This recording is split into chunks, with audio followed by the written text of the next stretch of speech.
আমরা যেটা করতে চাচ্ছি সেটা হচ্ছে নবায়নযোগ্য কিন্তু ক্লিন, পরিষ্কার, তাই না? সেই দিকেই আমরা যেতে চাচ্ছি। নবায়নযোগ্য কিন্তু আছে, বায়োমাসও নবায়নযোগ্য, কিন্তু সেটা ক্লিন নয়। তো ক্লিন, এবং যেটা হাসানুল হক বারবার বলেছেন, ক্লিন চাচ্ছি আমরা। তো আমরা যাব, আমরা পরিকল্পনা হচ্ছে যে 2030 সালে 30% যাব আমরা ক্লিন রিনিউয়েবল, সেটাই লক্ষ্য। আর 40 সালে হবে, 41 সালে হবে 40%, আর 50 সালে হবে পুরো 100%। এটা কি বাস্তবায়নযোগ্য কিনা, আর আমরা একা সারা বিশ্বে বাস্তবায়ন করতে পারবো কিনা? কারণ জলবায়ু পরিবর্তন যেটা ঘটছে, সেটাকে যদি আমি নিজেকে বাঁচাতে চাই, তাহলে আমি নিজে একা করতে পারবো না। এটা একটা বৈশ্বিক সমস্যা, বৈশ্বিকভাবে সমাধান হতে হবে, এবং বৈশ্বিক সমাধান হচ্ছে না।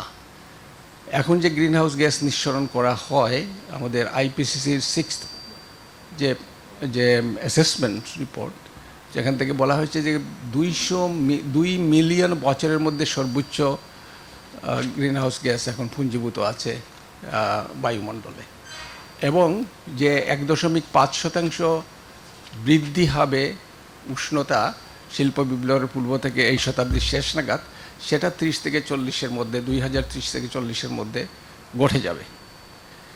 বর্তমানে 1.1% হয়ে গেছে গ্লোবালি অ্যাভারেজ, যেটা তার যে অভিঘাত সেগুলি আমরা দেখছি। তো কাজে আমাদের উপর অভিঘাত কোথা থেকে পড়বে? বাইরের থেকে আসছে। আমরা যদি গ্রিন হাউস গ্যাস নিঃসরণ 1 ফুটাও না করি, আমরা যদি শতভাগ ক্লিন এনার্জি আজকের থেকে করে ফেলি, তারপরেও আমাদের যে সমস্যা, সে সমস্যা বাড়তে থাকে। কারণ জলবায়ু পরিবর্তনের যে ধারা, সেটা ক্রমে খারাপের দিকে যাচ্ছে, এবং এখনকার যে হিসাব, সেই হিসাব অনুযায়ী যদি যারা অঙ্গীকার করেছে সবগুলাই যদি তারা পালন করে, সবাই করি যদি আমরা সহ, তাহলেও 2.8 বা 3 ডিগ্রি সেলসিয়াস পৃথিবী উষ্ণ হবে। তো 1.1 ডিগ্রিতে আমরা এই যে অবস্থায় আছি, এটা যদি 3 হয় তাহলে কি হবে? তো আমি এখানে সব গ্রিন করে ফেললাম, তারপরে আমার তো সব মানুষ মরে যাবে এমনিতেই। ক্লিন করে কী লাভ হবে? কাজে আমাদের বুঝতে হবে আসল ব্যাপারটা। ইমোশনালি কলা বলে যায় না, বাঙালিরা আমরা খুবই ইমোশনাল হওয়া যাবে না, বাস্তববাদী হতে হবে। তো বাস্তববাদী হয়ে আমাদের পরিকল্পনা করতে হবে।